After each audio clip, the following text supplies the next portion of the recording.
Hello everyone, আশা করি সকলেই ভালো আছো। আজকে আমরা বায়োকেমিস্ট্রির কার্বোহাইড্রেটের পরে প্রোটিন নিয়ে পড়ালেখা করব। তো আমি তোমাদের সাথে আছি Subhajit Bandyopadhyay, Dhaka Medical College K81 batch. ভিডিওর শুরুতেই বলে রাখি, এই নোটটি তোমাদের হাতে বা লেখা লাগবে না, এটা আমি টেলিগ্রাম চ্যানেলে একটা লিঙ্ক দিয়ে দেবো ডিসক্রিপশানে, সেখানে তোমরা পেয়ে যাবে। তো আসো আমরা শুরু করি। প্রথমে আসি, প্রোটিন জানার আগে প্রোটিন কী দিয়ে তৈরি সেটা আমাদের জানতে হবে। তো আমরা সবাই জানি প্রোটিন অ্যামাইনো অ্যাসিড দিয়ে তৈরি, ঠিক আছে। প্রোটিনের যে ইউনিট থাকে সেটা হচ্ছে অ্যামাইনো অ্যাসিড। তো অ্যামাইনো অ্যাসিড, এটা জিনিসটা কি অ্যামাইনো অ্যাসিড? এখানে নামের মধ্যে বোঝা যাচ্ছে জিনিসটা কি। তো নামকে যদি আমরা ভাগ করি অ্যামিনো অ্যান্ড অ্যাসিড, মানে এখানে অ্যামিনো গ্রুপ থাকবে অ্যান্ড অ্যাসিড যে মূলক যেটা সেটা থাকবে, মানে কার্বক্সিল রেডিকেল যেটা সেটা থাকবে। মানে অ্যামিনো অ্যাসিডে যদি আমরা একটা সিম্পল স্ট্রাকচার দেখি তাহলে সেটা এমন হবে যে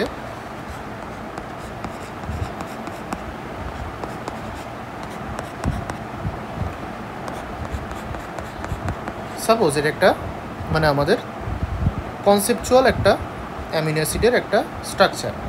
মানে এখানে তোমার একটা কার্বক্সিল গ্রুপ থাকবে, একটা অ্যামিনো গ্রুপ থাকবে, অ্যান্ড কি থাকবে, একটা সাইড চেইন থাকবে, ঠিক আছে। এটা যে আর আমরা জানি, আর তার সাথে যে কার্বনের আরেকটা হাত ফাঁকা আছে, সেখানে একটা হাইড্রোজেন কানেক্ট হতে পারে, অথবা এখানে আরেকটা আরও কানেক্ট হতে পারে, অথবা যে কোনো কিছু কানেক্ট হতে পারে। আমাদের এখানে একটা, তোমরা যে অর্গানিক কেমিস্ট্রি পড়েছিলে সেখানে জানো যে আমাদের এখানে একটা তোমার বেনজিন মূলক যুক্ত হতে পারে। এখন আমাদের এটা হচ্ছে একটা অ্যামিনো অ্যাসিড, ঠিক আছে। তো amino acid is the amino group containing carboxylic acid. আমাদের বডিতে কয়টা অ্যামিনো অ্যাসিড আছে?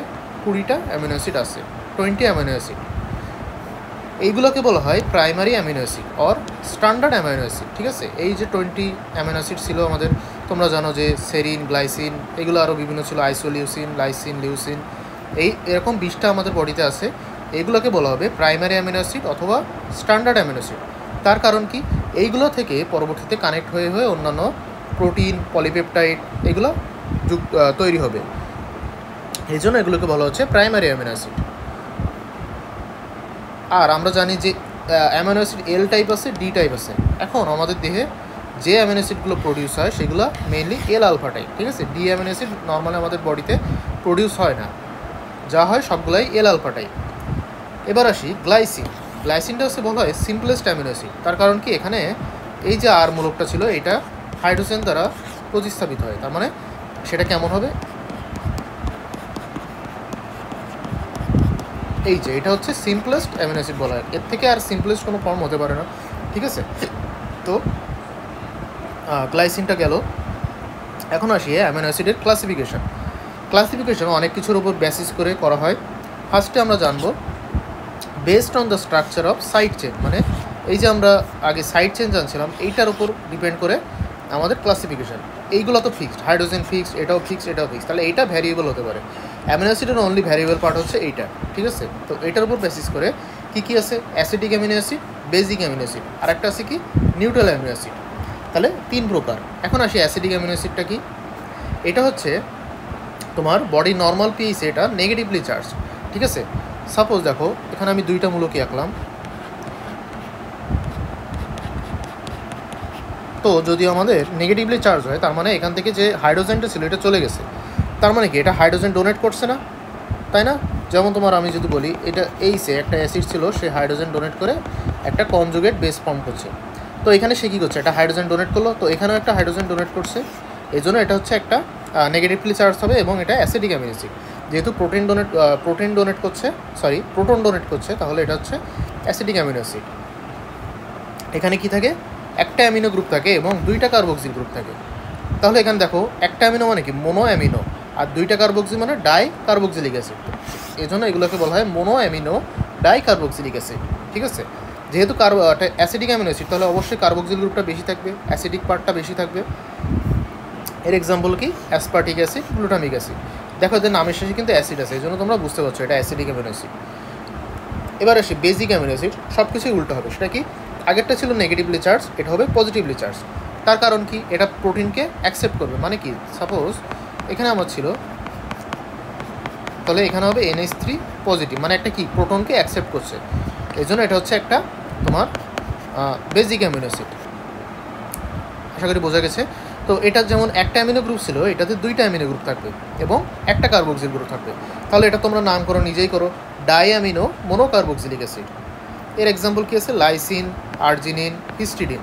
তো এটা আমি একটা সূত্র দিয়ে মনে রাখতাম, সেটা হচ্ছে কি, তোমরা জানোই যে রিসেন্ট যে ওয়ার্ল্ড কাপ হয়েছে সেখানে আর্জেন্টিনা একটা হিস্টোরি লে করেছে, তারা ওয়ার্ল্ড কাপ চ্যাম্পিয়ন হয়েছে। তো আর্জেন্টিনা লাইস হিস্টোরি, ঠিক আছে? তো আর্জিনিন, লাইসিন, হিস্টিডিন। এখানে ব্রাজিল ফ্যানরা আবার রাগ করো না, ঠিক আছে? তো neutral amino acid, neutral amino হচ্ছে সেখানে কোনো চার্জ থাকবে না। আগেরটা যেমন একটা ছিল নেগেটিভলি চার্জ আর একটা পজিটিভলি, কিন্তু এখানে কোনো চার্জ থাকবে না, এটা নিউট্রাল অবস্থায় থাকবে। এখানে আছে একটা অ্যামিনো গ্রুপ থাকবে আর একটা কার্বক্সিল গ্রুপ থাকবে, ঠিক আছে? এটা আবার 3 টাইপস হয়। নিউট্রাল অ্যামিনো অ্যাসিডগুলো 3টা টাইপের, একটা হচ্ছে aliphatic amino acid, aromatic amino acid and imino acid.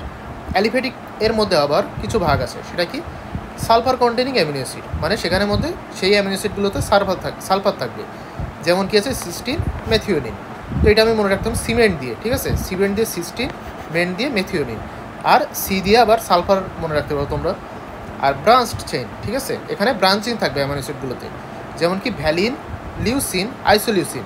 এটা মনে রাখতে পারো ভ্যাসলিন দিয়ে, Vaseline, valine, then leucine, isoleucine, ঠিক আছে? আর আছে কি হাইড্রোক্সিল গ্রুপ, হাইড্রোক্সিল মানে বন্ড ওইস, এই গ্রুপ কন্টেনিং অ্যামিনো অ্যাসিড, সেটা কি? Serine, threonine. এটা মনে রাখো সেরা থিওরি, মানে সেরিন, থ্রিওনিন, এটা দিয়ে অ্যামিনো গ্রুপ কন্টেনিং, ঠিক আছে? মানে এখানে আরেকটা বেশি অ্যামিনো গ্রুপ কন্টেনিং থাকবে, যেমন কি অ্যাসপারাজিন, গ্লুটামিন। এটা মনে রাখতে পারো গ্লু অফ অ্যাসপারাগাস। অ্যাসপারাগাস মানে একটা জানো তোমরা, সেই লাঞ্ছন গল্পে পড়েছিলে, অ্যাসপারাগাসের গ্লু, মানে অ্যাসপারাগাস থেকে যে আঠাটা হয় সেটা দিয়ে, গ্লু অফ অ্যাসপারাগাস মানে গ্লুটামিন অ্যান্ড অ্যাসপারাজিন। আর সিম্পল স্ট্রাকচার, ঠিক আছে? একদম যে আমি একটু আগে গ্লাইসিনেটটা বললাম সেরকম আরেকটা আছে কি অ্যালানিন। এটা তোমরা নর্মালি মনে রাখতে পারো, অথবা আরেকটা এই ছন্দটা দিয়ে মনে রাখতে পারো যে গ্লাসে আলো। এই যে কদিন আগে একটা ট্রেন্ড চালু হয়েছে, গ্লাসের মধ্যে আলো দিয়ে হলুদ দেয়, এটা তো এটা দিয়ে মনে রাখতে পারো। তো অ্যারোমেটিক অ্যামিনো অ্যাসিড, এবার অ্যারোমেটিক অ্যামিনো অ্যাসিড তোমরা নাম দেখলেই হয়তো বুঝতে পারবে, নাম দেখে বোঝার কিছু উপায় আছে, যেমন কি ফিনাইল অ্যালানিন, ঠিক আছে? ফিনাইলমূলক তোমরা জানো এটাকে বলা হয় ফিনাইলমূলক, ঠিক আছে? তো ফিনাইল অ্যালানিন। আরেকটা কি টাইরোসিন, টাইরোসিন মানে মনে রাখবো টায়ার কেমন তোমার চক্রাকার থাকে না, আর আমরা কি জানি অ্যারোমেটিক যৌগ চক্রাকার থাকে, তো এখান থেকে টাইরোসিন। আর কি ট্রিপ্টোফ্যান, এখানে তোমার কি বলে, এখানে হচ্ছে ফ্যান আছে, ঠিক আছে? শব্দ শেষে যে ফ্যান আছে, এই জন্য একটা ফ্যান যেমন গোল একটা গোল ঘুরে, যেমন এটাও একটা গোল ঘূর্ণ টাইপের, এরকম, এই জন্য এইভাবে মনে রাখতে পারো। কিন্তু ভাইবার জন্য একটু তোমরা এটা কষ্ট করে মুখস্থ করে 3টা উদাহরণ, কারণ ভাইবাই কিন্তু এইভাবে বলা যাবে না, এগুলো ভাইবার জন্য তোমার নেমোনিকগুলো কাজ করবে। এখন আসি ইমিনো অ্যাসিড। ইমিনো অ্যাসিড মানে যেখানে ইমিনো গ্রুপ থাকবে, এই যে বন্ড এনএইচ, এটাকে বলা হয় ইমিনো গ্রুপ। এটা ছিল অ্যামিনো গ্রুপ আর এটা ইমিনো গ্রুপ, ঠিক আছে? তো এটা এক্সাম্পল কী আছে? প্রোলিন। এখন আসি based on polarity of side chain, মানে যে আমরা আর যে সাইড চেনটা ছিল এটার পোলারিটির উপর ভিত্তি করে। তো এটা যদি পোলার হয়, মানে এটা যদি কী বলে ওয়াটার সলিউবল হয়, তাহলে সেটাকে বলা হয় পোলার অ্যামিনো অ্যাসিড, মানে হাইড্রোফিলিক, মানে ওয়াটারকে সে অ্যাট্রাক্ট করবে, মানে আকর্ষণ করবে, সেটা হচ্ছে হাইড্রোফিলিক। যেমন কি acidic and basic amino acid, যত অ্যাসিডিক বেসিক অ্যামিনো অ্যাসিড আছে সবগুলাই পোলার অ্যামিনো অ্যাসিড। তাহলে এখান থেকে কয়েকটা উদাহরণ তোমরা বলে দিবা, যেমন কি অ্যাসপার্টিক অ্যাসিড, গ্লুটামিক অ্যাসিড আমি বলেছিলাম, যেন কি Argentina lies, history, arginine, lysine, histidine, এগুলো হচ্ছে তোমার পোলার অ্যামিনো অ্যাসিড, ঠিক আছে? আর নন পোলার কি, বাকি যত কিছুই আছে সবগুলোই নন পোলার। কয়েকটা উদাহরণ, ম্যাডামকে কিন্তু এভাবে বলে রাগ করবে যে ম্যাডাম অ্যাসিডিক বেসিক বাদে বাকি যতগুলো আছে সবই নন পোলার। এটা কিন্তু আমাদের ভাই অনেকে বললে ধরা খেয়েছে, তারা ম্যাডাম রাগ করেছে যে এইভাবে কখনো বলবা না, ভাই কয়েকটা এক্সাম্পল তোমরা নাম বলে দিবা, ঠিক আছে? আর এটাও ওইভাবে বলবো না যে, এটা বলতে পারো acidic and basic amino acid, তখন ম্যাডাম হয়তো জিজ্ঞেস করবে অ্যাসিডিক কী কী আছে, বেসিক কী কী আছে, এইগুলো। এটা তোমরা এভাবে বলতে পারো, ঠিক আছে? যে অ্যাসিডিক অ্যান্ড বেসিক অ্যামিনো অ্যাসিডগুলো হচ্ছে পোলার অ্যামিনো অ্যাসিড। আর কিন্তু নন পোলার বলে কখনোই বলবো না যে অ্যাসিডিক বেসিক বাদে বাকি যতগুলো আছে, তখন তোমরা কয়েকটা নাম বলে দিবা। এবার আসি নিউট্রিশনাল ক্লাসিফিকেশান। এটা তোমরা এইচএসসি লেভেলে পড়েছো, কী কী ছিল? ইসেনশিয়াল, নন এসেনশিয়াল আর সেমি ইসেনশিয়াল। ইসেনশিয়ালটা কি? এটা আমাদের বডিতে প্রডিউস হয় না, ঠিক আছে? এই জন্য আমাদের ডায়েটের মাধ্যমে must be supplied by diet, মানে খাবারের মাধ্যমে অবশ্যই খেতে হবে, এই জন্য এটাকে বলা হয় ইসেনশিয়াল। এটা কি আছে? এমটিবি পিল, তোমরা ছন্দ জেনেছিলে, এটাও এইচএসসি দিয়ে জেনেছো যে methionine, tryptophan, valine, phenylalanine, isoleucine, lysine, leucine, এইগুলো, ঠিক আছে? তো এবার নন এসেনশিয়াল মানে কি, সেগুলো আমাদের বডিতে প্রডিউস হয় এবং বাইরে থেকে সাপ্লাইয়ের কোনো প্রয়োজন নাই। আর এটা ইসেনশিয়াল বাদে বাকি যতগুলো আছে সবগুলোই নন এসেনশিয়াল। বাট এটাও একইভাবে তোমরা এটা কখনোই বলবো না, ভাইবাতে কয়েকটা এক্সাম্পল বলে দেবো, ঠিক আছে। আর সেমি এসেনশিয়াল মানে কি, বডিতে একটা লিমিটেড অ্যামাউন্টে প্রডিউস হয়, বাট এটা চিলড্রেনের ক্ষেত্রে must be supplied by diet, ঠিক আছে। চিলড্রেনের বডিতে এটা প্রডিউস হয় না। সেটা কি আছে, দুইটা, আর্জিনিন, হিস্টিডিন। ওই যে আমরা বেসিক অ্যামাইনো অ্যাসিড পড়েছিলাম তিনটা, তার মধ্যে দুইটাই হচ্ছে সেমি এসেনশিয়াল। এখন আসি মেটাবলিক ক্লাসিফিকেশন। এটা তোমরা এখন বুঝতে পারবে না, এখন একটু তোমাদের কষ্ট করে মুখস্থ রাখতে হবে অথবা একটু হালকা করে বুঝতে হবে। এটা তোমরা যখন মেটাবলিজম চ্যাপ্টার পড়বা, সেখানে অনেক কাহিনী আছে। তোমার অ্যাসিটাইল কোয়ে তৈরি, সেখান থেকে মানে গ্লুকোজ মেটাবলিজম থেকে অ্যাসিটাইল কোয়ে তৈরি, সেখান থেকে আবার প্রোটিন তৈরি করা যায়, বিভিন্ন কাহিনী আছে, ঠিক আছে। তো এখানে আপাতত তোমরা জেনে রাখো এটা টাইপ কী কী আছে। অ্যাবসলিউট গ্লুকোজেনিক, অ্যাবসলিউট কিটোজেনিক আর both glucogenic and ketogenic. Absolute glucogenic মানে কি, তোমরা এই যে আমরা স্ট্রাকচার জেনেছি অ্যামিনো অ্যাসিডের, তো এখানে যে আর যেটা ছিল এটা কিন্তু কার্বোস্কেলিটন। তার মানে কি, এখানে আরটা কিন্তু এরকম হতে পারে। তোমরা যে এইচএসসি লেভেলে পড়েছিলে যে আরটা বিভিন্ন রকম হতে পারে, সরি, ঠিক আছে। তো এটা কিন্তু একটা কার্বোস্কেলিটন, এখানে কিন্তু কার্বন আছে প্লাস হাইড্রোজেন আছে, তো এটাকে বলা হয় কার্বন স্কেলিটন, ঠিক আছে। তো এই কার্বন স্কেলিটনটা কী হতে পারে, তোমার অ্যাবসলিউট গ্লুকোজেনিকের ক্ষেত্রে শুধুমাত্র গ্লুকোজ প্রডিউস করবে, ঠিক আছে। মেটাবলিক পোটেনশিয়াল থাকে, মানে তৈরি করতে পারে, যখন এটা মেটাবলিজম হবে তখন এটা গ্লুকোজ ফর্ম করতে পারে, এটাকে বলা হয় অ্যাবসলিউট গ্লুকোজেনিক। আর অ্যাবসলিউট কিটোজেনিক কি, এটা কিটোন বডি ফর্ম করতে পারে। কিটোন বডি কী আছে, তোমার বিউটারিক অ্যাসিড, অ্যাসিটোন, অ্যাসিডিক, এগুলা মানে কিটোন বডি যেগুলো, ঠিক আছে। এটাও তোমরা মেটাবলিজম চ্যাপ্টারে পড়বা কিটোন বডি কী কী আছে। তো এগুলো হচ্ছে কিটোন বডি প্রডিউস করতে পারে, এই জন্য এটাকে বলা হয় অ্যাবসলিউট কিটোজেনিক। আর বোথ গ্লুকোজেনিক অ্যান্ড কিটোজেনিক মানে কি, এটা গ্লুকোজও ফর্ম করতে পারে এবং কিটোন বডিও ফর্ম করতে পারে, ঠিক আছে। এখন এটা তোমরা একটু এক্সাম্পলগুলো পড়বা, গ্লাইসিন, অ্যালানিন, সেরিন, এইগুলা অ্যাবসলিউট গ্লুকোজেনিক যেগুলো। আর অ্যাবসলিউট কিটোজেনিক হচ্ছে লিউসিন, লাইসিন, বোথ এল দিয়ে। আর বোথ গ্লুকোজেনিক অ্যান্ড কিটোজেনিক মানে দেখো এগুলো কিন্তু সেই অ্যারোমেটিক অ্যামিনো অ্যাসিড যেগুলো, ফিনাইল, অ্যালানিন, ট্রিপ্টোফ্যান, টাইরোসিন, এইগুলো। আর আরেকটা এক্সট্রা আছে আইসোলিউসিন, ঠিক আছে। এগুলো কিন্তু এমসিকিউর জন্য অনেক ইম্পর্টেন্ট, এমসিকিউ দিতে পারে, প্লাস ভাইভাও ম্যাডামরা জিজ্ঞেস করতে পারে যে এক্সাম্পল বলো কয়েকটা। তো ভাইভা যদি জিজ্ঞেস করে, এখানে 3-4টা বা 5টা এক্সাম্পল দিয়ে দেবা, এখানে তো 2টাই আছে বইতে, আর এখানে এই 4টা এক্সাম্পল দিয়ে দেবা। আর রিটেনও এগুলো পড়তে পারে। আমি আগেই বলেছি বায়োকেমিস্ট্রি তোমার রিটেন অ্যান্ড ভাইভা দুইটাই একসাথে প্রস্তুতি হয়, এখানে রিটেনও যেমন করছে না, ভাইভাও অলমোস্ট মানে কী বলে, ভাইবার রিটেনটা করেসপন্ড করে, মানে একই রকম করছে না। এখন আসি প্রপার্টিস অফ অ্যামিনো অ্যাসিড, ঠিক আছে। প্রপার্টিস আগের মতো আমরা 2 রকম প্রপার্টিস আছে, physical property and chemical property. Physical প্রপার্টির মানে কী আছে, colourless, crystalline, water soluble, possess high melting point, ঠিক আছে। তোমরা জানো যারা বডি বিল্ডিং করে তারা হচ্ছে প্রোটিন শেক খায়, ঠিক আছে। প্রোটিন শেক বিভিন্ন রকম আছে, যেমন ক্রিয়েটিন খায় অনেকে, অনেকে হোয়ে প্রোটিন খায়। তো এরকম দেখবে প্রোটিন শেক যখন তারা, কয়েকটা প্রোটিন আছে যেগুলো যখন তারা সলিউশন তৈরি করে দেখবে একদম ক্লিয়ার থাকে, একদম মানে ওয়াটার লাইক থাকে। যদি তোমাদের ফ্যামিলি বা ফ্রেন্ডসের মধ্যে কেউ করে থাকে তাহলে দেখবা তোমরা।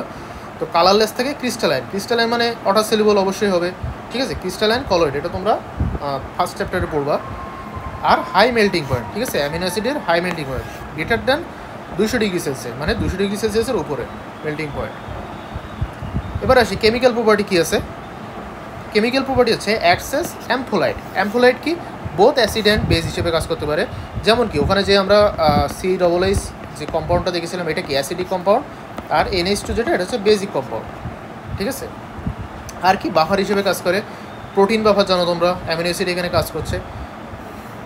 আর কারণ কি, এখানে তোমার এই যে প্রোটন ছিল এটা ডোনেট করতে পারে, আবার এটা আবার প্রোটন অ্যাকসেপ্ট করতে পারে, এভাবে এটা বাফার হিসেবে কাজ করে। Express charge on the surface and have isoelectric pH, এটা জানো তাদের সারফেসে তো অবশ্যই চার্জ থাকবে এইগুলোর কারণে। অ্যান্ড আইসোইলেকট্রিক পিএইচ মানে যে পিএইচে পজিটিভ চার্জ আর নেগেটিভ চার্জের পরিমাণটা একই থাকে, সেটা হচ্ছে আইসোইলেকট্রিক পিএইচ। এখন আসি, এরা আমি বলেছি যে সারফেসে চার্জ থাকতে পারে। তো অ্যানায়ন কখন থাকবে, মানে নেগেটিভ চার্জ কখন থাকবে, যখন মিডিয়া পিএইচটা আইসোইলেকট্রিক পিএইচের থেকে বেশি হবে, ঠিক আছে, তখন হচ্ছে তোমার অ্যানায়ন হিসেবে থাকবে। আর ক্যাটায়ন হিসেবে থাকবে কোনটা, যখন মিডিয়া পিএইচটা আইসোইলেকট্রিক পিএইচ থেকে কম হবে, তাহলে সেটা হচ্ছে তোমার ক্যাটায়ন হিসেবে থাকবে। আর আইসোইলেকট্রিক পিএইচে কী হবে, যদি মিডিয়া পিএইচটা আইসোইলেকট্রিক পিএইচের সমান হয় তাহলে কোনো চার্জ থাকবে না, আর কোনো এখানে তখন মোবিলিটি থাকবে না। আর কি হবে, এটা সলিউবল হবে না এবং প্রিসিপিটেট করবে। সাপোজ তুমি মনে করো কোনো একটা মানুষ তোমার কী বলো ওটারে পানিতে সাঁতার কেটে যাচ্ছে, তো তাকে তুমি বললে কি তুমি এক জায়গায় দাঁড়ায় থাকো, তুমি সাঁতার কাটবে না, তাহলে কি সে ডুবে যাবে নাকি বেঁচে থাকবে বলো তো? যদি সে সাঁতার না কাটে তাহলে কিন্তু অবশ্যই ডুবে যাবে। তো এটার ক্ষেত্রে তাই হচ্ছে, এ আগে কী করছিল, আগে মুভমেন্ট ছিল, মুভমেন্ট হলে পানিতে সে চড়ে বেড়াচ্ছিল, তখন কিন্তু যখনই থেমে গেছে তখন কী হবে, সে নিচে তলানি পড়ে যাচ্ছে। এবার ডিকার্বক্সিলেশন করে কী করবে, অ্যামাইন ফর্ম করবে।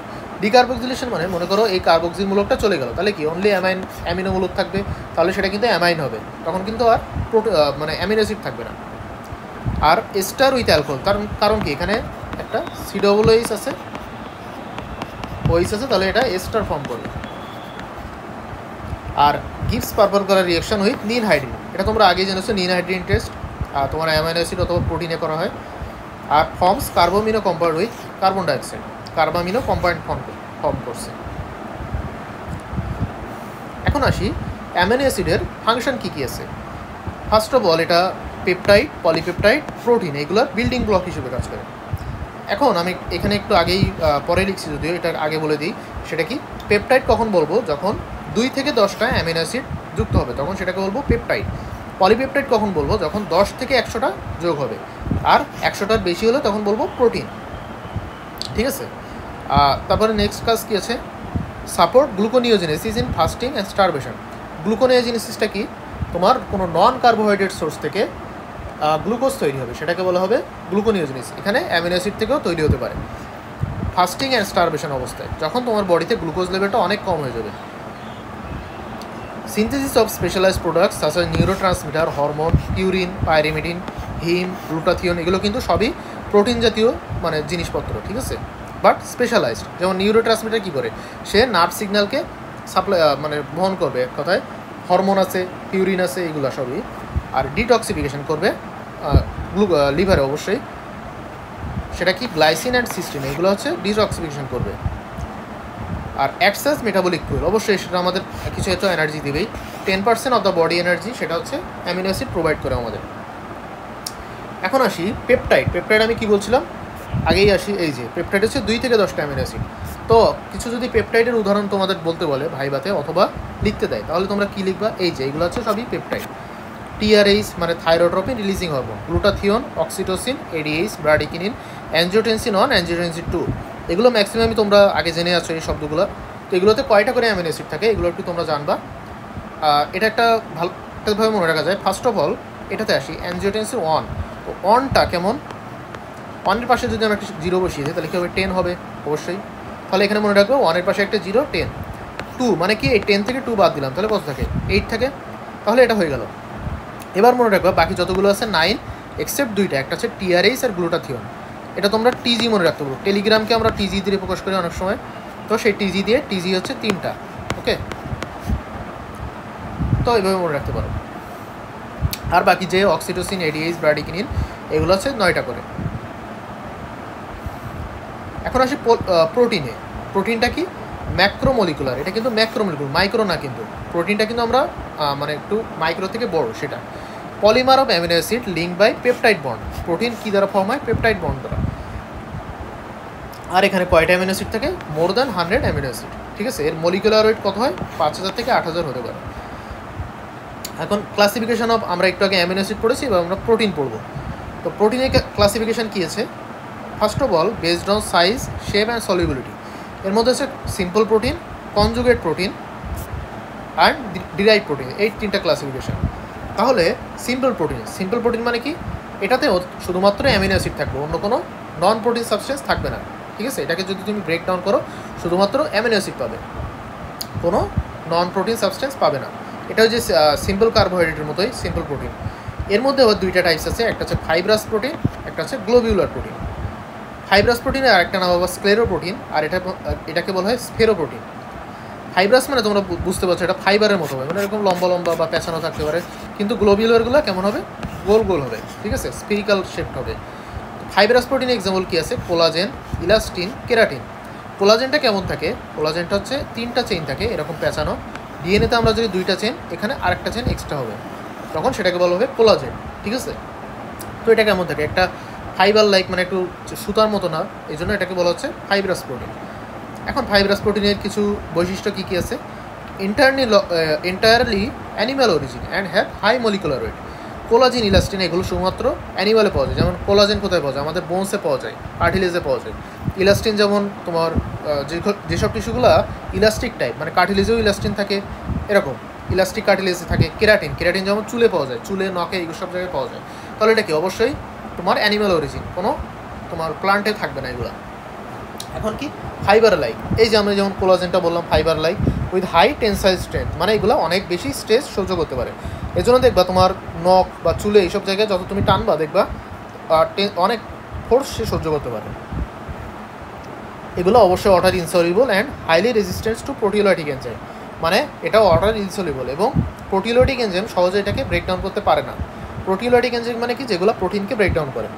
আর কোথায় কোথায় পাওয়া যায়, tendon, ligament, cartilage, extracellular matrix, hair, nail, এইগুলো।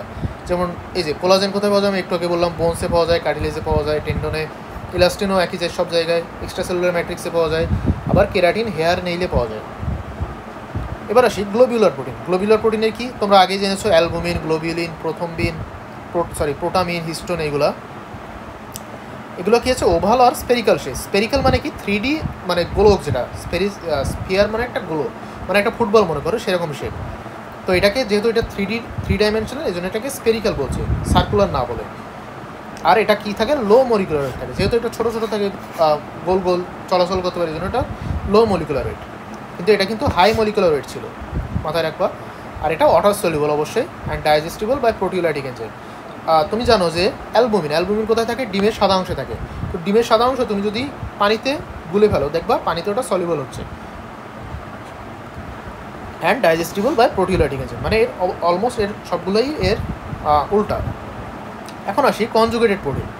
কনজুগেটেড প্রোটিন মানে আমি সিম্পল প্রোটিনে বলেছি অনলি অ্যামিনো অ্যাসিড থাকবে, কোনো নন প্রোটিন সাবস্টেন্স থাকবে না। কিন্তু এখানে প্রোটিন অ্যামিনো অ্যাসিডের পাশাপাশি কিছু নন প্রোটিন সাবস্টেন্স থাকবে। এর এক্সাম্পল কী আছে, নিউক্লিয়ার প্রোটিন মানে অ্যামিনো অ্যাসিডের সাথে কী থাকবে, নিউক্লিক অ্যাসিড থাকবে, ডিএনএ, আরএনএ। আচ্ছা, এই যে নন প্রোটিন সাবস্টেন্স যেটা ছিল এটাকে কিন্তু বলা হয় প্রোস্থেটিক গ্রুপ, যে নন প্রোটিন সাবস্টেন্স ছিল। লিপোপ্রোটিনে কী থাকবে, লিপিড থাকবে। গ্লাইকোপ্রোটিনে কার্বোহাইড্রেট থাকবে, ওই যে অলিগোস্যাকারাইড, এটা কিন্তু আমি আগের চ্যাপ্টারে পড়েছি কার্বোহাইড্রেট, যে গ্লাইকোপ্রোটিন, প্রোটিওগ্লাইকান।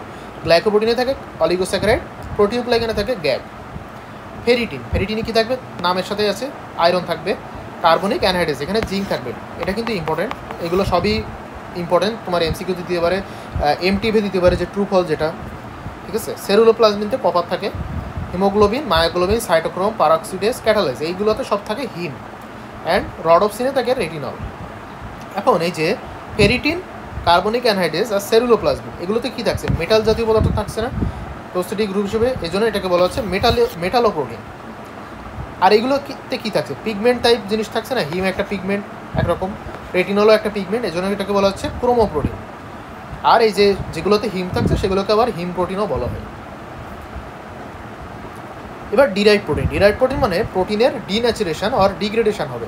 মানে সাপোজ তুমি প্রোটিনকে তাপ দিলে যে তখন যেটা তৈরি হবে ওটা হচ্ছে ডিরাইভ প্রোটিন, যেমন প্রোটিওস, পেপটন, পলিপেপটাইড, পেপটাইড, এগুলো হচ্ছে ডিরাইভ প্রোটিন, মানে প্রোটিন থেকে তৈরি হচ্ছে, প্রোটিন ব্রেকডাউন করে তৈরি হচ্ছে। আমরা কি জানি, তোমার অ্যামিনো অ্যাসিড থেকে প্রথমে হবে কী হবে, তোমার পেপটাইড তৈরি হবে, তারপর হবে পলিপেপটাইড, তারপরে অ্যামিনো অ্যাসিড, প্রোটিন। তাহলে কি এগুলো পলিপেপটাইড, পেপটাইড সবই হচ্ছে তোমার ডিরাইভ প্রোটিন। একইভাবে প্রোটিওস, পেপটন তোমরা জানো যে পাকস্থলীতে যখন এই সেল থাকে, এই সেল থেকে তোমার ডিন্যাচুর হয়ে এগুলো তৈরি করে। এখন আসি ফাংশনাল ক্লাসিফিকেশন, মানে কী কী ফাংশন করবে তার উপর ডিপেন্ড করে। যেমন স্ট্রাকচারাল প্রোটিন কী করবে, সেটা বডিতে বিভিন্ন ফ্রেম অফ সেল, মানে সেলের বিভিন্ন ফ্রেম অফ করবে। যেমন কি কোলাজেন, ইলাস্টিন, যেমন কোলাজেন তোমার কি বোনস বা কার্টিলেজের ফ্রেম অফ করছে। ক্যাটালাইটিক প্রোটিন মানে ক্যাটালাইসিস করবে, এগুলো এনজাইমগুলো ক্যাটালাইটিক প্রোটিন। ট্রান্সপোর্ট প্রোটিন মানে ট্রান্সপোর্ট করবে, যেমন অ্যালবুমিন, ট্রান্সফেরিন, এগুলো। Hormonal protein, insulin, glucagon. জিন রেগুলেটরি প্রোটিন, হিস্টোন, প্রোটামিন, এগুলো কিন্তু রিটেনে পড়ে, ঠিক আছে, প্লাস ভাইভাতেও জিজ্ঞেস করতে পারে। রিসেপ্টর প্রোটিন এগুলো, যেমন এলডিএল রিসেপ্টর। কন্ট্রাক্টাইল প্রোটিন আছে অ্যাক্টিন, মায়োসিন, মানে অ্যাক্টিন মায়োসিন মাসল কন্ট্রাকশন করে, এই জন্য এগুলোকে বলে কন্ট্রাক্টাইল প্রোটিন। এখন আসি নিউট্রিশনাল ক্লাসিফিকেশন, মানে নিউট্রিশনের উপর ডিপেন্ড করে। সেটা কি আছে? Complete protein, incomplete protein and partially incomplete protein. Complete protein মানে সেখানে সকল ইসেনশিয়াল অ্যামিনো অ্যাসিড থাকবে, মানে যে 20টা অ্যামিনো অ্যাসিড সবগুলোই থাকে। এটা কি? এগ অ্যালবুমিন অ্যান্ড মিট, এই দুইটা হচ্ছে ইসেনশিয়াল অ্যামিনো অ্যাসিড। আর ইনকমপ্লিট প্রোটিন মানে কি? সেখানে একটা অথবা একটার বেশি অ্যামিনো অ্যাসিড ল্যাক করবে, যেমন কি জিলেটিনে ট্রিপ্টোফ্যান থাকে না। আর পার্শিয়ালি ইনকমপ্লিট মানে হচ্ছে পার্শিয়ালি ল্যাক, মানে কখনো কখনো থাকতেও পারে, কখনো নাও থাকতে পারে, এমন একটা বিষয়। সামান্য পরিমাণে থাকবে বাট কমপ্লিটলি থাকবে না, যেমন হোয়েট প্রোটিন। এখন আসি এলিমেন্টারি কম্পোজিশন অফ প্রোটিন, মানে প্রোটিনে কী কী থাকে এইগুলো। তো এগুলো একটু তোমাদের মুখস্থ করার জিনিস, বাট এগুলো অতটা ইম্পর্টেন্ট না, পার্সেন্টেজ অত ধরে না, শুধু উপাদানগুলোর নাম তোমরা একটু পড়ে রাখবে। এখন আসি পেপটাইড বন্ড। যে প্রোটিন যে বন্ডের মাধ্যমে ফর্ম করে সেটাকে বলা হয় পেপটাইড বন্ড। আমি কার্বোহাইড্রেট চ্যাপ্টারে পড়িয়েছি যে কার্বোহাইড্রেট যেটার মাধ্যমে ফর্ম হয় সেটার নাম হচ্ছে গ্লাইকোসাইডিক বন্ড, আর এখানে আছে পেপটাইড বন্ড। তাহলে peptide bond is a covalent bond that connects adjacent amino acid to form peptide, polypeptide and protein. এটা কী দ্বারা ফর্ম হয়? যে কার্বক্সিল যে মূলকটা ছিল আর অ্যামিনো গ্রুপ, মানে একটার কার্বক্সিল গ্রুপ আর একটার অ্যামিনো গ্রুপ একসাথে কম্বাইন করে একটা অন মলিকুল ওয়াটার রিমুভ হয়ে যায়। যেমন এই যে ফিগারটা যদি তোমরা একটু খেয়াল করো, এই যে একটা অ্যামিনো অ্যাসিড ছিল, একটা অ্যামিনো অ্যাসিড ছিল, তো এটার COOH, এটা কিন্তু COOH মূলক, আর এটা NH2 মূলক। এখানে দেখো এইটার OH আর এটার H, এই দুটো যোগ হয়ে একটা ওয়াটার বের হয়ে যাচ্ছে। তারপরে কী হচ্ছে? এই দুটার মধ্যে একটা বন্ড তৈরি হয়ে যাচ্ছে, এই যে সেই বন্ডটা, এভাবে তোমার পেপটাইড যে বন্ডটা তৈরি হয়ে যাচ্ছে। এখন একটা কনভেনশনাল নিয়ম আছে, সেটা কি? অ্যামিনো গ্রুপটাকে সবসময় লেফটে রাখতে হয়। এখানে দেখো অ্যামিনো গ্রুপটাকে লেফটে রাখা হয়েছে আর কার্বক্সিল গ্রুপটাকে রাইটে রাখা হয়। এটা যে তোমার অবশ্যই মাস যে এমন না, কারণ প্রোটিন তো অবশ্যই 3 ডাইমেনশনে থাকবে, সেখানে তো লেফট রাইট মানে দেখাই কষ্টকর, কিন্তু এটা কনভেনশনালি যখন লেখা হয় তখন এটা এভাবে লেখা হয়, মানে খাতায় লেখা হয়। এবার characteristic of peptide bond. Peptide বন্ডের কিছু ক্যারেক্টারিস্টিক, সেটা কী আছে? এটা রিজিড মানে কি? শক্ত, সহজে ভেঙে যায় না। প্লানার মানে কি? একতলীয়, মানে একটাই তলে থাকবে, মানে বিভিন্ন তলে এরকম না। কোভ্যালেন্ট, অবশ্যই এটা একটা কোভ্যালেন্ট বন্ড বা সমযোজী বন্ধন যেটাই বলো। আর shows partial double bond character, এখানে পার্শিয়াল ডাবল বন্ড থাকে। আর not broken by denaturing agent, মানে যেমন ডিনেচারিং এজেন্ট কী আছে একটু পরে পড়বা, যেমন pH হতে পারে, অ্যাসিড হতে পারে, যেমন তোমার টেম্পারেচার হতে পারে। এগুলো দ্বারা এই বন্ডটা কখনো ব্রেকডাউন হয় না, এটা দ্বারা শুধুমাত্র প্রোটিনের নেচারটা পরিবর্তন হয়, কিন্তু বন্ড ঠিকঠাকই থাকে। বন্ড অনলি একটা জিনিস ভাঙে, সেটা হচ্ছে প্রোটিওলাইটিক এনজাইম দিয়ে। যেমন তোমার কি এখানে কোলাজিনেজ আছে, প্রোটিওলাইটিক এনজাইম, কাগজতলিত কিছু আছে তোমার কী বলো ওটারে, প্রোটিয়েজ, এরকম মানে বিভিন্ন প্রোটিওলাইটিক এনজাইম আছে যেগুলো ওগুলোকে ভাঙবে এই বন্ডকে। তো এটা কিন্তু অবশ্যই very very important for MCQ, ঠিক আছে? MCQটা দিয়ে দেয় যে peptide bond is breakdown by denaturing agent, এটা কি ট্রু নাকি ফলস? তাহলে অবশ্যই এটা ফলস, কারণ পেপটাইড বন্ড অনলি প্রোটিওলাইটিক এনজাইমটা ব্রেকডাউন করে। এবার আসি স্ট্রাকচার অফ প্রোটিন। প্রোটিনের 4 রকম স্ট্রাকচার আছে, একটা হচ্ছে primary structure, secondary structure, tertiary structure and quaternary structure. Primary structure মানে আমরা যে নর্মালি যে স্ট্রাকচারটা দেখি, এই যে যেমন এই একটা স্ট্রাকচার, এটা হচ্ছে প্রাইমারি স্ট্রাকচার, এটা হচ্ছে লিনিয়ার, মানে আমরা খাতায় যেটা লিখি ওইটা হচ্ছে primary structure, hold together by peptide bond, ঠিক আছে? এখানে যে অ্যামিনো অ্যাসিডটা থাকে, এখানে কিন্তু কমপ্লিট অ্যামিনো অ্যাসিড থাকে না। এই যেটা একটা অ্যামিনো অ্যাসিড, একটা অ্যামিনো অ্যাসিড, এগুলো কমপ্লিট না, কারণ এখান থেকে কিন্তু এখনও পানি চলে গেছে। এই জন্য এটাকে বলা হয় অ্যামিনো অ্যাসিড রেসিডিউ, ঠিক আছে? মানে অ্যামিনো অ্যাসিডের যে অবশিষ্ট যে অংশটা আছে ওইটাকে বলা হচ্ছে অ্যামিনো অ্যাসিড রেসিডিউ। আর কি এখানে আমি একটু আগে বলেছি ট্র্যাডিশনালি মানে NH2টাকে লেখা হয় লেফট সাইডে আর COOHটাকে লেখা হয় রাইট সাইডে। এখন আসি সেকেন্ডারি স্ট্রাকচার। সেকেন্ডারি স্ট্রাকচার মানে এই যে প্রাইমারি স্ট্রাকচার ছিল এটাকে বিভিন্নভাবে ফোল্ডিং, তোমার আরও বিভিন্নভাবে টুইস্টিং, কয়েলিং করে যে স্ট্রাকচারটা তৈরি করা হচ্ছে এটা হচ্ছে সেকেন্ডারি স্ট্রাকচার। মানে সাপোজ এই দেখো, আমি প্রথমে এরকম ছিল যে স্ট্রাকচারটা লিনিয়ার ছিল, তো আমি এটাকে টুইস্টিং করলাম করে একটা স্ট্রাকচার তৈরি হলো। এখন আমি এটাকে ফোল্ডিং করলাম, আরেকটা স্ট্রাকচার তৈরি হলো, এটাকে বলা হচ্ছে তোমার সেকেন্ডারি স্ট্রাকচার, ঠিক আছে? যেমন এই যে ডিএনএ টাইপ একটা জিনিস দেখতে পাচ্ছ, এটা কিন্তু ডিএনএ না অবশ্যই, আবার একটা দেখতে পাচ্ছ, তো এটা হচ্ছে হেলিক্যাল স্ট্রাকচার, এটা হচ্ছে প্লিটেড শিট ফর্ম। আর এর এক্সাম্পল কী কী আছে? কোলাজেন, ইলাস্টিন, কেরাটিন, এগুলো হচ্ছে তোমার সেকেন্ডারি স্ট্রাকচার। এখন আসি টার্সিয়ারি স্ট্রাকচারে। টার্সিয়ারি স্ট্রাকচারে এগুলো তো আমরা আগে 2 ডাইমেনশনাল ফোল্ড করছিলাম, এবার এটাকে 3 ডাইমেনশনে আরও মানে সেকেন্ডারি স্ট্রাকচারকে আবার ফোল্ড করবো। মানে সাপোজ এই তোমার সেকেন্ডারি স্ট্রাকচার ছিল, এটাকে আরও ফোল্ড করলাম, বিভিন্নভাবে ফোল্ড করলাম, এইভাবে করলাম, ঠিক আছে? তাহলে এটাকে হচ্ছে টারশিয়ারি স্ট্রাকচার। আর এটা কি দ্বারা, এটা হচ্ছে hydrogen bond, disulphide bond and ionic bond দ্বারা এটা স্টেবিলাইজ হয়। আর এর এক্সাম্পল কী আছে, অ্যালবুমিন, গ্লোবুলিন, অ্যান্টিবডি, এগুলো হচ্ছে এর টারশিয়ারি স্ট্রাকচার। এখন আসি কোয়াটারনারি স্ট্রাকচার। কোয়াটারনারি স্ট্রাকচার মানে তোমার অনেকগুলো সাব ইউনিট নিয়ে, সাপোজ তুমি আগে একটা টারশিয়ারি স্ট্রাকচার ছিল, এটার সাথে আরেকটা যোগ করলে, আরও যোগ করলে, এভাবে করে করে তোমার 3টা 4টা 5টা 6টা যতগুলোই হোক যেটা তৈরি হবে সেটা হচ্ছে কোয়াটারনারি স্ট্রাকচার, ঠিক আছে? যেমন হিমোগ্লোবিন একটা কোয়াটারনারি স্ট্রাকচার, এখানে কিন্তু অনেকগুলো সাব ইউনিট থাকে, আমরা একটু পরে হিমোগ্লোবিনের স্ট্রাকচার পড়বো। তাহলে 1 or 2 more polypeptide subunits which are held together by non-covalent interaction such as hydrogen bonds, ionic bonds and hydrophobic interaction. Non-covalent কিন্তু কোভালেন্ট বন্ড ফর্ম করা যাবে না অবশ্যই। এখানে কয়েকটা এক্সাম্পল দেওয়া আছে, যে ডাইমার, ডাইমার মানে দুইটা এরকম সাব ইউনিট, এরকম সাপোজ একটা সাব ইউনিট, এখানে আরেকটা সাব ইউনিট, দুইটা সাব ইউনিট, তাহলে এটা হচ্ছে ডাইমার। ডাইমারের এক্সাম্পল কী আছে, CPK, FSH, LH, luteinising hormone, follicle stimulating hormone, then thyroid stimulating hormone, insulin, এগুলো। ট্রাইমার আছে জি প্রোটিন, অ্যালডোলেজ। টেট্রামার আছে যেমন হিমোগ্লোবিন, এলডিএইচ। পেন্টামার আছে, এগুলো একটু তোমরা একবার একটু পড়বা, ঠিক আছে? তো এই যে তোমাদের সবগুলো স্ট্রাকচারের এখানে ছবি দেওয়া আছে, তোমরা যে কোনো স্ট্রাকচার রাখতে পারো, পরীক্ষায় কিন্তু এটা পড়ে রিটেনে। তুমি এই বইতে, তোমাদের এবিসি বইতে এইগুলো দেওয়া আছে, এই যে আমি দিয়েছি ছবি, আর এটা আমি গুগল থেকে নিয়েছি। তোমরা আবার এটা একটু সিম্পলেস্ট ফর্ম, এটা একদম ইজি আঁকা।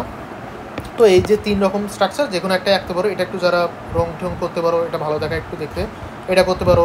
প্লাস যাদের একটু টাইম কম থাকে এটা করতে পারো, যারা একটু ছবি আঁকা একটু মানে অত ভালো পারো না তারা, ঠিক আছে? এখন আসি প্রোটিনের প্রপার্টিস কী কী আছে। যেমন আমরা একটু আগে অ্যামিনো অ্যাসিডের প্রপার্টি পড়েছি, এখন হচ্ছে প্রোটিনের প্রপার্টি। তো প্রোটিন আর অ্যামিনো অ্যাসিড অলমোস্ট সেম, শুধুমাত্র একটা জিনিস মনে রাখবা যে অ্যামিনো অ্যাসিডটা ওয়াটার সলিউবল হয়, কিন্তু প্রোটিন কিন্তু ওয়াটার সলিউবল হয় না।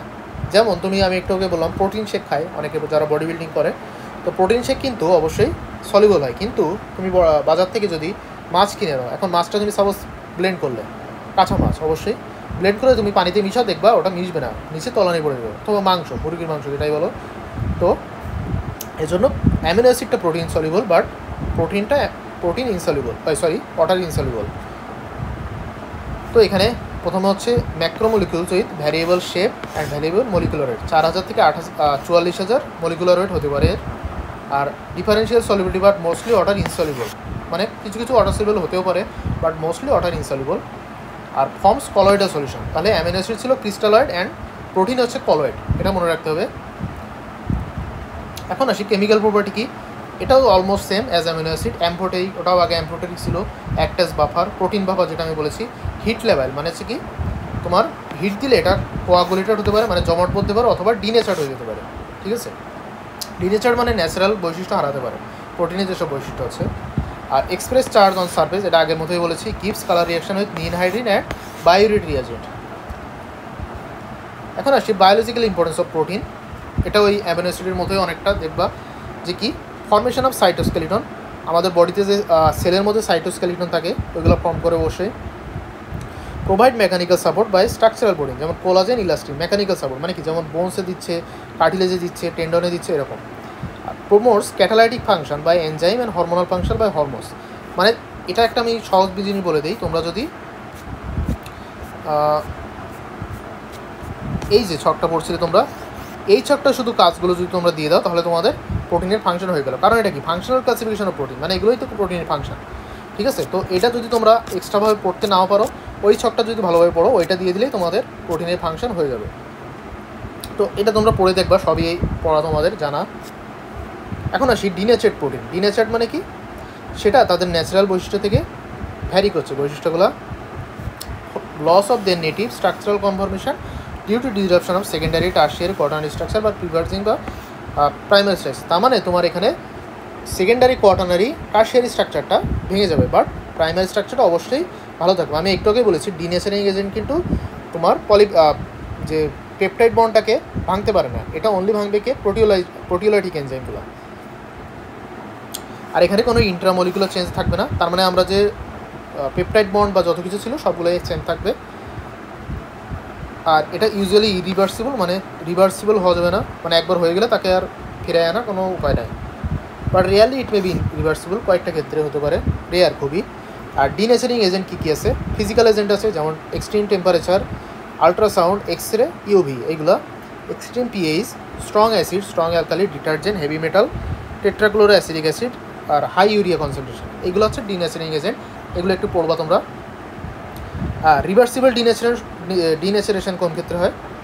Boiled egg, cooked meat or fish. আর ইরিভার্সিবল হয় রাইবোনিউক্লিয়াস আর হাই ইউরিয়া কনসেন্ট্রেশন। এখন আসি কোয়াগুলেটেড প্রোটিন। যেমন কোয়াগুলেটেড মানে কি? জমাটবদ্ধ। যেমন কি আছে? Boiled egg, cooked meat, cooked fish, এইগুলো হচ্ছে তোমার কোয়াগুলেটেড প্রোটিন। এটা হচ্ছে কি? ইরিভার্সিবল। আচ্ছা, এই আগের চ্যাপ্টারে আগের পেজে এটা একটু ভুল হয়ে গেছে, এটা ইরিভার্সিবল হবে আর এটা রিভার্সিবল হবে, সরি, এটা আমারও টাইপিং মিস্টেক। তাহলে এটা হচ্ছে ইরিভার্সিবল। ওকে, এখানে ইন্ট্রামলিকুলার চেঞ্জ হবে, ঠিক। এখানে কিন্তু যেমন তুমি যদি একটা বয়েল করো, সেখানে কিন্তু ফুল মলিকুলটাই চেঞ্জ হয়ে যাবে। আর এটা ইনসলিবল হবে অবশ্যই। এখানে একটা জিনিস দেখো, all coagulated proteins are denatured protein, but all denatured proteins are not coagulated protein. মানে সবগুলো কোয়াগুলেটেড প্রোটিনই ডিনেচার্ড প্রোটিন। এখানে তো অবশ্যই ডিনেচারেশন হয়েছে, কিন্তু ডিনেচার্ড প্রোটিন কিন্তু আবার কোয়াগুলেটেড প্রোটিন না। যদি জমাটবদ্ধ হয়, যদি ইন্ট্রামলিকুলার চেঞ্জ হয়, তখনই মাত্র সেটা কোয়াগুলেটেড প্রোটিন হবে। কিন্তু সব ডিনেচার্ড প্রোটিনে কিন্তু ইন্ট্রামলিকুলার চেঞ্জ হয় না। এখন আসি ফাইব্রাস প্রোটিন। ফাইব্রাস প্রোটিনের মধ্যে কী আছে? কোলাজেন আছে আর ইলাস্টিন আছে, যেটা এই যে দুইটা আমাদের আছে, কোলাজেন, ইলাস্টিন। তাহলে collagen is the most abundant protein in our বডির 25%, টোটাল প্রোটিনের 25% হচ্ছে কোলাজেন। আর এটা কোথায় কোথায় থাকে? এক্সট্রাসেলুলার ম্যাট্রিক্সে থাকে, স্কিন, বোন, কার্টিলেজ, টেন্ডন, এগুলোতে থাকে। এগুলো হচ্ছে ওয়াটার ইনসলিবল অবশ্যই, rigid, tough, with high tensile strength and can not be stretch. মানে তোমার এটা স্ট্রেচ করা যাবে না। ইলাস্টিন হলে সেটা স্ট্রেচ করা যায়, বাট কোলাজেনটা স্ট্রেচ করা যায় না। যেমন তোমরা যদি বোনস একটা 2 মাস দিয়ে ধরে টানো, তাহলে কিন্তু অবশ্যই সেটা স্ট্রেচ হবে না। কার্টিলেজ স্ট্রেচ হচ্ছে, কারণ কি? ওখানে কিন্তু ইলাস্টিন থাকে, বাট বোনসে কোনো ইলাস্টিন থাকে না। এটা কী কী দ্বারা ফর্ম হয়? Fibroblast, osteoblast, chondroblast. আমি যখন জেনারেল অ্যানাটমি বোনসের ক্লাস নিয়েছি, ওখানে কিন্তু বলে দিয়েছি যে অস্টিওব্লাস্ট, কন্ড্রোব্লাস্ট এগুলো কোলাজেন ফর্ম করে, extracellular matrix along with collagen. এখানে স্ট্রাকচার এখন দেখি আমরা। এখানে দেখতে পাচ্ছ কোলাজেন মলিকুলে, এই যে একটা কোলাজেন, এখানে দেখো 1, 2, 3টা তোমার চেইন আছে, ঠিক আছে? 3 polypeptide chains call alpha chains, এগুলোকে বলা হবে আলফা চেইন। এটা হচ্ছে ট্রিপল হেলিক্স ফর্মে করবে, একটা রোপ লাইক স্ট্রাকচার, মানে একটা দড়ির মতো। Glycine is the most abundant amino acid in collagen. গ্লাইসিনটা হচ্ছে মোস্ট অ্যাবান্ডেন্ট। আর তারপরে কী থাকে? প্রোলিন থাকে, হাইড্রক্সি প্রোলিন থাকে, লাইসিন, হাইড্রক্সিলাইসিন। এই যে লাইসিন, হাইড্রক্সিলাইসিন, প্রোলিন, হাইড্রক্সিক্লোরিন, তার মানে কি? এখানে দেখতে পাচ্ছ হাইড্রক্সি, মানে হাইড্রক্সিলেশন হয়েছে এগুলোকে। মানে হাইড্রক্সিলাইসিনটা হচ্ছে লাইসিনের হাইড্রক্সিলেশনে তৈরি, আর হাইড্রক্সি প্রোলিনটা হচ্ছে প্রোলিনের হাইড্রক্সিলেশনে তৈরি। এখানে কি লাগবে? ভিটামিন সি লাগে অ্যান্ড মলিকুলার অক্সিজেন লাগে। এখন জানো তোমরা, যখন এই যে হাইড্রক্সিলেশনটা হয়, এর ফলে কিন্তু যে তোমাদের কোলাজেনটা ফর্ম হয়। এখন যদি এই ভিটামিন সি না থাকে, আমাদের একটা রোগ হয়, বলো তো কী রোগটা? আমরা ছোটোবেলা থেকে পড়েছি, সেটা হচ্ছে স্কারবি। তাহলে যখন ভিটামিন সি না হচ্ছে, তখন এর এই যে অ্যামিনো অ্যাসিডগুলো ফর্ম হতে পারছে না, তখন আমাদের যে কোলাজেনটা উইক হয়ে যাচ্ছে। এই জন্য আমাদের দাঁতের মাড়ি থেকে যে ক্ষয় হয়ে যায়, মাড়িটা দাঁতকে সঠিকভাবে ধরে রাখতে পারে না, আগলা হয়ে যায়। এখন আসি ইলাস্টিন। ইলাস্টিন কি? এটা হচ্ছে রাবার লাইক প্রপার্টি, মানে ইলাস্টিসিটি থাকবে এটারে। এটা কোথায় কোথায় থাকে? লাংসে থাকে, লার্জ ব্লাড ভেসেলে থাকে, ইলাস্টিক লিগামেন্টে থাকে, যেগুলো স্ট্রেস হতে পারে। লাংস যেমন স্ট্রেস হতে পারে, ব্লাড ভেসেল স্ট্রেস হতে পারে, ইলাস্টিক লিগামেন্টগুলো স্ট্রেস হতে পারে, এরকম। এটা কি? ইলাস্টেজ এনজাইম দ্বারা ডিগ্রেডেশন হয়। এটা কি দ্বারা? কোথা থেকে আসে? নিউট্রোফিল থেকে। নিউট্রোফিলগুলো ইলাস্টেজ এনজাইম ফর্ম করে। আর আলফা 1 অ্যান্টিডিপসিন, এগুলো হচ্ছে ইলাস্টেজকে ইনহিবিট করে। যদি আলফা 1 অ্যান্টিডিপসিন ডেফিসিয়েন্সি হয়, তাহলে ইলাস্টেজ বেশি হবে। তাহলে কী হবে? তখন ইলাস্টিনটা ডিগ্রেডেশন করে, লাংসে এমফাইসেমা হবে। এমফাইসেমা মানে ইলাস্ট্রিসিটি কমে যাওয়া, লাংসটা প্রসারিত হতে পারে না। এখন আসি গ্লোবিউলার প্রোটিন। গ্লোবিউলার প্রোটিনের মধ্যে কী আছে? এগুলো মেনলি প্লাজমা প্রোটিন। এখানে 200+ টাইপস অফ প্রোটিন থাকে। এর কনসেন্ট্রেশন 6 থেকে 8 গ্রাম পার ডেসিলিটার। আর কী কী থাকে? এখানে অ্যালবুমিন থাকে, গ্লোবিউলিন থাকে, ফাইব্রিনোজেন থাকে। এগুলো পড়তে পারো তোমরা, কনসেন্ট্রেশন কত থাকে। গ্লোবিউলিনের মধ্যে আবার তোমরা জানো alpha 1, alpha 2, beta, gamma globulin. Alpha 1 গ্লোবিউলিনটা হচ্ছে এক্সাম্পল কি? Alpha 1 antitrypsin, alpha 1 fetoprotein. আর আলফা 2 এর এক্সাম্পল হচ্ছে হ্যাপ্টোগ্লোবিন, সেরুলোপ্লাজমিন। বিটার এক্সাম্পল হচ্ছে ট্রান্সফেরিন, সিআরপি, আর গামা গ্লোবিনগুলো হচ্ছে অ্যান্টিবডি। ফাংশন কী কী আছে? কলয়েডাল অসমোটিক প্রেশার, ঠিক আছে, 80%টা করে হচ্ছে গ্লোবিউলার, বাকি 20% করে হচ্ছে তোমার কী বলে এটা, অ্যালবুমিন করে 80% আর 20% করে হচ্ছে গ্লোবিউলিন। ট্রান্সপোর্ট করে যেমন ক্যালসিয়াম, হরমোন, ড্রাগস, এগুলোকে ট্রান্সপোর্ট করে। আর এর বাফারিং অ্যাক্টিভিটি আছে, যে প্রোটিন বাফার, যেটা প্লাজমা প্রোটিন বাফার। নিউট্রিশনও আছে, কারণ এখানে অ্যামিনো অ্যাসিড আছে, তাহলে যখন নিউট্রিশন ডেফিসিয়েন্সি হবে এখান থেকে অ্যামিনো অ্যাসিড বডি সাপ্লাই পাবে। গ্লোবিউলিনের ফাংশন কী আছে? আমি একটু আগে বলেছি 20% কলয়েডাল অসমোটিক প্রেশার, এটা গ্লোবিউলিন মেনটেন করে। আর কি আলফা বিটা গ্লোবিউলিনটা হচ্ছে তোমার ট্রান্সপোর্ট ফাংশন আছে, আর গামা গ্লোবিউলিনটা হচ্ছে অ্যান্টিবডি হিসেবে কাজ করে। তাহলে আজকের ক্লাসটা এই পর্যন্তই। সকলকে পাশে থাকার জন্য অনেক ধন্যবাদ। ভিডিওটি ভালো লেগে থাকলে অবশ্যই লাইক করো, কী কী বিষয় জানার আরও থাকলে কমেন্ট করো, এবং চ্যানেলটি অবশ্যই সাবস্ক্রাইব করো। ভবিষ্যতে আরও আমি অনেক ভিডিও আনবো, সেগুলো যাতে তোমরা আপডেট পেতে পারো। আর অবশ্যই বন্ধুদের মাঝে শেয়ার করে দাও।